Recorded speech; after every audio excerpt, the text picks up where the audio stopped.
ಸನ್ಮಾನ್ಯ ಅಧ್ಯಕ್ಷರೇ, ನಾನು ಪ್ರಶ್ನೆ ಸಂಖ್ಯೆ 375 ಉಪಮುಖ್ಯಮಂತ್ರಿಗಳಲ್ಲಿ ಕೇಳಲಿಕ್ಕೆ ಬಯಸ್ತಾ ಇದ್ದೀನಿ. ಉಪಮುಖ್ಯಮಂತ್ರಿ ಅವರು ಯತ್ನಾಳ್ ಅವ್ರದ್ದು. ಅಧ್ಯಕ್ಷರೇ, ಉತ್ತರವನ್ನು ಸಂಪೂರ್ಣವಾಗಿ ಅವ್ರಿಗೆ ಒದಗಿಸ್ಕೊಟ್ಟಿದ್ದಾರೆ. ಅಧ್ಯಕ್ಷರೇ,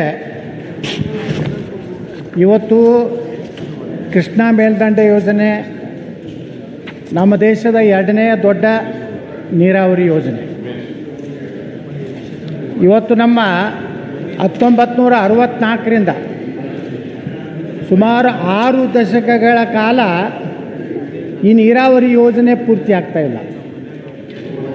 ದಿವಂಗತ ಲಾಲ್ ಬಹದ್ದೂರ್ ಶಾಸ್ತ್ರಿ ಅಂದಿನ ಪ್ರಧಾನಮಂತ್ರಿಗಳು ಶಿಲಾನ್ಯಾಸ ಮಾಡುವಾಗ ಮೊದಲ ಹಂತ ಮತ್ತು 2ನೇ ಹಂತ, ಮೊದಲ ಹಂತದಲ್ಲಿ 119 TMC, 2ನೇ ಹಂತದಲ್ಲಿ 54 TMC ಒಟ್ಟು ಬಳಕೆ ಮಾಡಿಕೊಂಡು 173 TMC ಬಳಕೆ ಮಾಡ್ಕೊಳ್ಳಿಕ್ಕೆ 120 ಕೋಟಿ ಮಾತ್ರ ಆವಾಗ ಖರ್ಚಾಗ್ತಿತ್ತು. ಅಧ್ಯಕ್ಷರೇ, ಇವತ್ತು 60 ವರ್ಷಗಳಲ್ಲಿ ಕೇವಲ ಹಂತ 1, 3 ಮತ್ತು 2 ಈ 2 ಹಂತಕ್ಕೆ 50,452 ಕೋಟಿ 72 ಲಕ್ಷ ಖರ್ಚಾಗಿದೆ. 120 ಕೋಟಿಯಲ್ಲಿ 150,452 ಕೋಟಿಯಲ್ಲಿ. ಅಧ್ಯಕ್ಷರೇ, ಇವತ್ತು 3ನೇ ಹಂತದ ಬಗ್ಗೆ ನಾನು ಪ್ರಶ್ನೆಯನ್ನು ಕೇಳಿದ್ದೀನಿ. ನೀವು ಪರಿಹಾರ ಎಷ್ಟು ಕೊಡ್ತೀನಿ ಅನ್ನುವಂಥದ್ದನ್ನು ಈಗಾಗಲೇ ಸಚಿವರು ಹೇಳಿದಂತೆ ಇವತ್ತು ನಮ್ಮ ಇಡೀ 524.6 ಈ ಎತ್ತರ ಆಗಬೇಕಾದ್ರೆ ಒಟ್ಟು ಮುಳುಗಡೆ ಜಮೀನು ನೀರಾವರಿ ಏನು ಬ್ಯಾಕ್ ವಾಟರ್ ಸಲುವಾಗಿರುವಂತಹದ್ದು 75,563, ಪುನರ್ವಸತಿ ಕೇಂದ್ರಗಳಿಗೆ ಸನ್ಮಾನ್ಯ ಅಧ್ಯಕ್ಷರೇ 6,467, ಕಾಲುವೆಗಳ ನಿರ್ಮಾಣಕ್ಕೆ 51,837 ಎಕರೆ, 1,33,867 ಎಕರೆ ಸ್ವಾಧೀನ ಮಾಡ್ಕೋಬೇಕಾಗಿದೆ.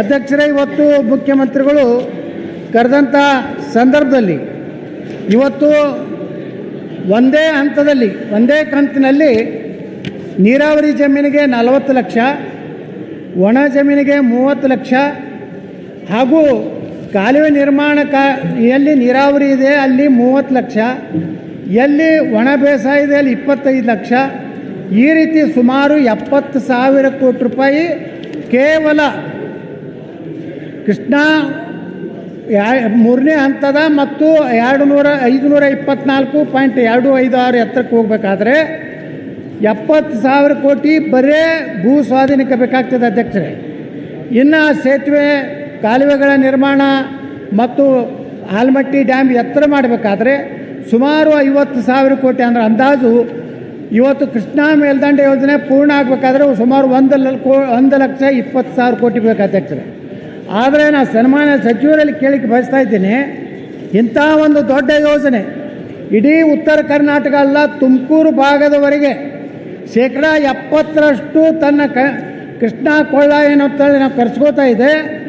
ಇದು ಆದರೆ ಶಾಶ್ವತವಾಗಿ ಉತ್ತರ ಕರ್ನಾಟಕದಲ್ಲಿ ಕುಡಿ ನೀರಿನ ಸಮಸ್ಯೆ, ಕೈಗಾರಿಕೆಗಳಿಗೆ ನೀರು, ಭೂಮಿಗೆ ನೀರು, ಇಡೀ ಉತ್ತರ ಕರ್ನಾಟಕ ಒಂದು ಅಭಿವೃದ್ಧಿ ಆಗುವಂಥ ಒಂದು ಮಹತ್ತರ ಯೋಜನೆಯಲ್ಲಿ ಇವತ್ತು ಸರ್ಕಾರ ಹೇಳಿದಂತೆ ಏನು 40 ಲಕ್ಷ 30 ಲಕ್ಷ ಏನು ಕೊಡ್ತೀನಿ ಅಂತಿದ್ದಾರೆ. ಆದರೆ ದುರ್ದೈವನಂದ್ರೆ ಅಧ್ಯಕ್ಷರೇ, ಇನ್ನೂವರೆಗೂ ಏನವರು ಅವರೇ ಮಾನ್ಯ ಮುಖ್ಯಮಂತ್ರಿಗಳ ಅಧ್ಯಕ್ಷತೆಯಲ್ಲಿ ಉಪಮುಖ್ಯಮಂತ್ರಿಗಳ ನೇತೃತ್ವದಲ್ಲಿ ಕರೆದಂಥ ಸಭೆಯಲ್ಲಿ ನಾವು 40 ಲಕ್ಷ ಒಂದೇ ಟೈಮ್ ಪರಿಹಾರ ಕೊಡ್ತೀವಿ, 30 ಲಕ್ಷ ಒಣ ಬೇಸಾಯದಲ್ಲಿ ಕೊಡ್ತೀನಿ ಅಂತಿದ್ರು. ಇನ್ನೂವರೆಗೂ ಯಾವುದೇ ಪ್ರಕ್ರಿಯೆ ಆಗಿಲ್ಲ. ನಾ ಪ್ರಶ್ನೆ ಮಾಡೋದೇನೆಂದರೆ, ಈ ಉತ್ತರ ಕರ್ನಾಟಕದ ಜೀವನದಿ ಆದಂಥ ಕೃಷ್ಣೆಯ ಈ ಆಲಮಟ್ಟಿ ಯೋಜನೆಯನ್ನು ಎಷ್ಟು ದಿವಸಗಳೊಳಗೆ ಮುಗಿಸ್ತೀರಿ?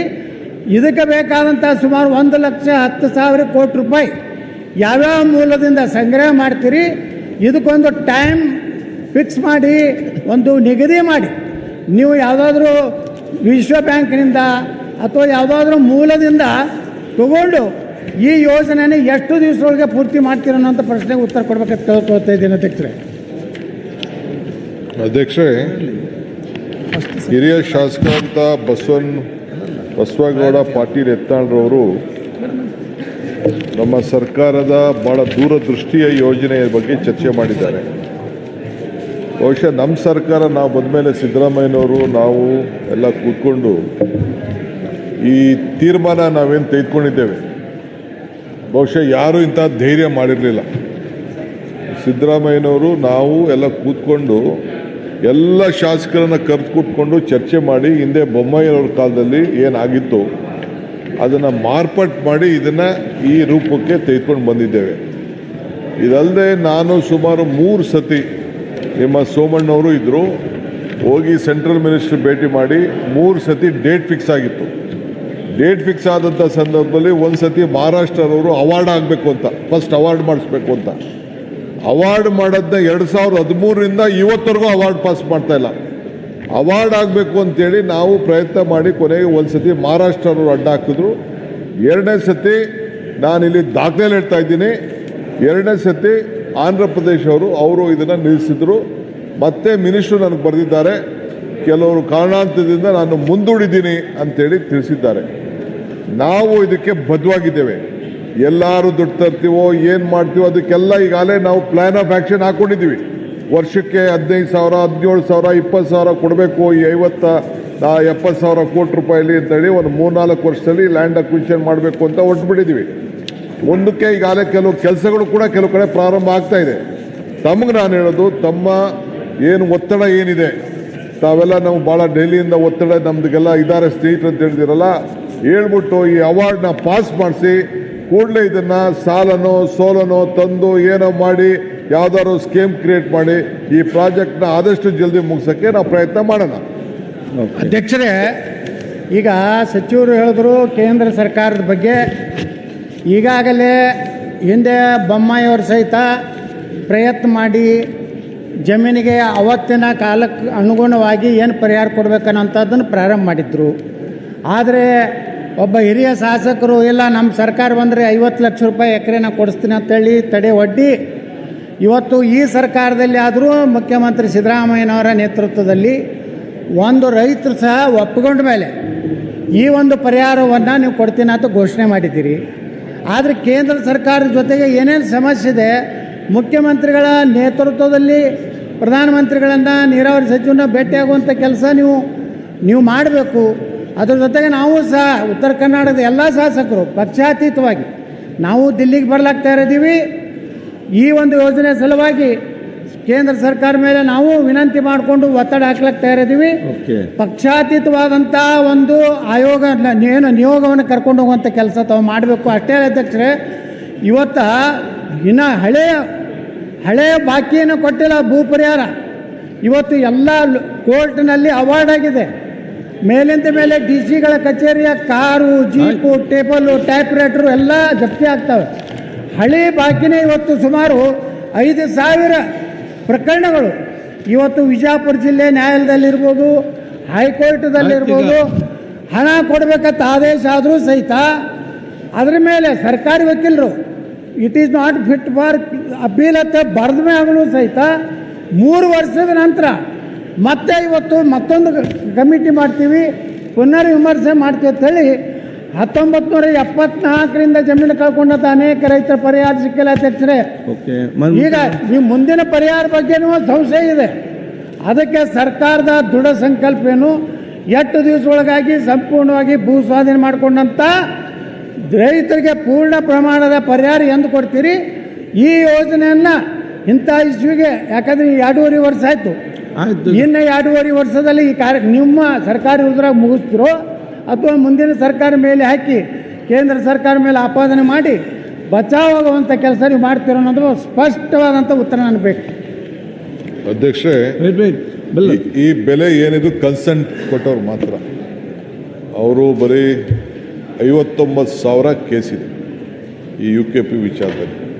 ಇದಕ್ಕೇನಾದ್ರು ಮಾಡಿ ಪರಿಹಾರ ಮಾಡಬೇಕು ಅಂತೇಳಿ ನಮ್ಮ ಹೊಸ ಕಾನೂನಲ್ಲಿ ಒಂದು ಅಥಾರಿಟಿ ಮಾಡಲಿಕ್ಕೆ ಒಂದು ಅವಕಾಶ ಇದೆ.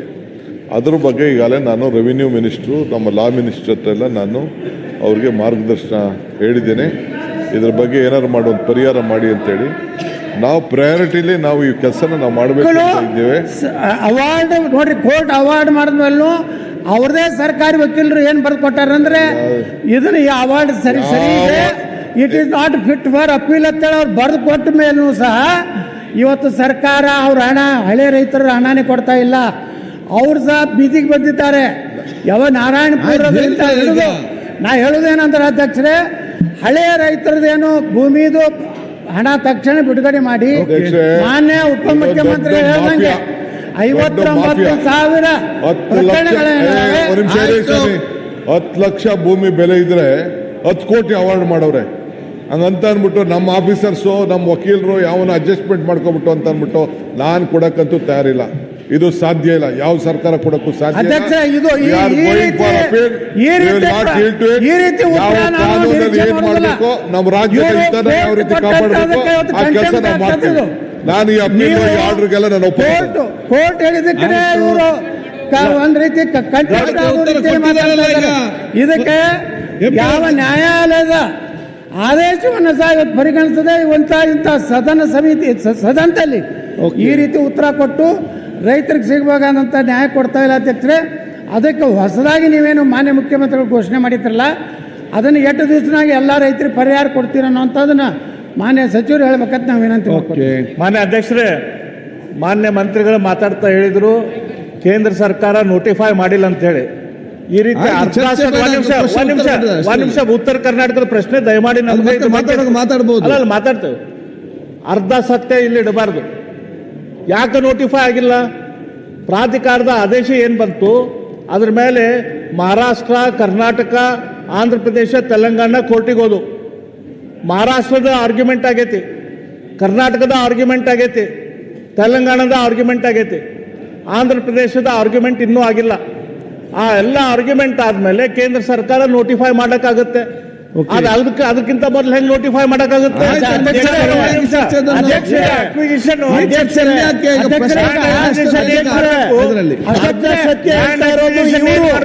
ಅರ್ಧ ಸತ್ಯ ಹೇಳ್ತಾರೆ. ಆದ್ರೆ ಕೋರ್ಟ್ ಎಲ್ಲೂ ಕೂಡ ಅಧಿಸೂಚನೆ ಹೊರಡಿಸಬೇಡಿ ಅಂತ ಎಲ್ಲೂ ಹೇಳಿಲ್ಲ. ಸ್ಟ್ಯಾಟಸ್ ಕೋ ಕೊಟ್ಟಿಲ್ಲ, ಸ್ಟೇ ಕೊಟ್ಟಿಲ್ಲ. ಅಧಿಸೂಚನೆ ಹೊರಡಿಸ್ಲಿಕ್ಕೆ, ಗೆಜೆಟ್ ಮಾಡಲಿಕ್ಕೆ, ನೋಟಿಫೈ ಮಾಡಲಿಕ್ಕೆ ಯಾವುದು ನಿಬಂಧನೆ ಇಲ್ಲ. ಆರ್ಗ್ಯುಮೆಂಟ್ ಮಾಡಿದೆ argument. However the award can be is fit to be notified.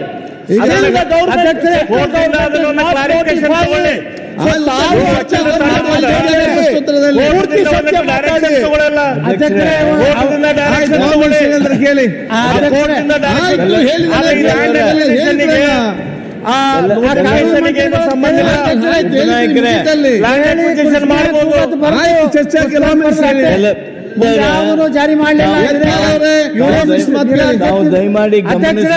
ನನ್ನ ಮಾತು ಅಂದ್ರೆ ಇವತ್ತೇನು ಮಾನ್ಯ ಉಪಮುಖ್ಯಮಂತ್ರಿಗಳು ಕೋರ್ಟುಗಳು ಕೊಟ್ಟಂತದನ್ನ ಒಪ್ಪುವುದಿಲ್ಲ. ಒಂದು 10 ಲಕ್ಷಕ್ಕೆ 10 ಕೋಟಿ ರೂಪಾಯಿ ಮಾಡ್ಯಾರ ಅಂತೇಳಿ ಇವತ್ತು ನ್ಯಾಯಾಂಗದ ಬಗ್ಗೆ, ನಮ್ಮ ರೈತರ ಬಗ್ಗೆ ಅಪಮಾನಕಾರಿಯಾಗಿ ಮಾತಾಡಿದ್ದಕ್ಕೆ ನಾನು ಇದನ್ನು ಖಂಡಿಸುತ್ತಾ ಸಭಾತ್ಯಾಗ ಮಾಡ್ತೇನೆ. ಸನ್ಮಾನ್ಯ ಅಶೋಕ್ ಕುಮಾರ್ ರೈ, ಮಾನ್ಯ ಉಪನಾಯಕರು ಬೆಲ್ಲದವರು ಆ ನೋಟಿಫಿಕೇಶನ್ ಆಗದೆ ಇರೋದಕ್ಕೆ ನೀವೇನೇನೋ ಸಬೂಬು ಕೊಟ್ರಿ. ಕೋರ್ಟ್ನಲ್ಲಿದೆ, ಆರ್ಗ್ಯುಮೆಂಟ್ ಆಗ್ಯಾವು, ಆ ಆರ್ಗ್ಯುಮೆಂಟ್ ಮುಗಿದ ಮೇಲೆ ಆಮೇಲೆ ನಾವು ಮಾಡ್ತಾರೆ, ಅಥವಾ ನೀವು ಕೋರ್ಟ್ನಿಂದ ಕ್ಲಾರಿಫಿಕೇಶನ್. ನಾನು ತಮ್ಮನ್ನು ಕೇಳ್ತೀನಿ, ಉತ್ತರ ಕರ್ನಾಟಕದ ಬಗ್ಗೆ ಕಾಳಜಿಯಿಂದ ಮಾತಾಡ್ತಾ ಇದ್ದೀರಲ್ಲ, ಈ ಕಾವೇರಿ ಇಶ್ಯೂದಲ್ಲಿ ಅದು ಕೋರ್ಟ್ನಲ್ಲಿದ್ದಾಗ ಆರ್ಗ್ಯುಮೆಂಟ್ ನಡೆದಾಗ ಅದು ಹೆಂಗೆ ನೋಟಿಫಿಕೇಶನ್ ಆಯಿತು? ಮಾದಾಯಿ ವಿಚಾರದಲ್ಲಿ ಅದು ಹೆಂಗೆ ನೋಟಿಫಿಕೇಶನ್ ಆಯಿತು? ಇದಕ್ಕೆ ಯಾಕೆ ಬರ್ತೆ? ದಯಮಾಡಿ ಸತ್ಯವನ್ನು ಸಂಪೂರ್ಣ ಬಿಚ್ಚಿಡಿ. ಹಾಗೂ ನಮ್ಮ ಉತ್ತರ ಕರ್ನಾಟಕಕ್ಕೆ ಆಗ್ತಕ್ಕಂಥ ಅನ್ಯಾಯ ಬಂದಾಗ ಅದಕ್ಕೆ ರಾಜಕೀಯ ಮಾಡೋದಕ್ಕೆ ನಾವು ಯಾರು ಬಯಸೋದು ಬೇಡ ಅಂತೇಳಿ ತಮ್ಮಲ್ಲಿ ಹೇಳ್ತೀವಿ. ಸರ್, ಮಾದಾಯಿ ವಿಚಾರದಲ್ಲಿ ಅದ್ರ ಬಗ್ಗೆ ಕರ್ನಾಟಕದ ಚರ್ಚೆ ಬಂದಾಗ ಪೂರ್ತಿಯಾಗಿ ಅಶೋಕ್ ಕುಮಾರ್ ರೈ, ಅದ್ರ ಮಹದಾಯಿದಲ್ಲಿ ಎನ್ವೈರನ್ಮೆಂಟಲ್ ಕ್ಲಿಯರೆನ್ಸ್ ಬಂದ ಮೇಲೆ ನಮ್ಮ ಮುಖ್ಯಮಂತ್ರಿಗಳು ಹೇಳಿದ್ರು ನೋಟಿಫೈ ಮಾಡೋದಿಲ್ಲ. ಎನ್ವೈರನ್ಮೆಂಟಲ್ ಕ್ಲಿಯರೆನ್ಸ್ ಬಂದ ಮೇಲೆ ನೋಟಿಫಿಕೇಶನ್ ಮಾಡಿದ್ರು. ಚರ್ಚೆ ಬೇಡ. ಬೆಲ್ಲ ಅಶೋಕ್ ಕುಮಾರ್ ರೈ, ಕೋನ್ ರೆಡ್ಡಿ.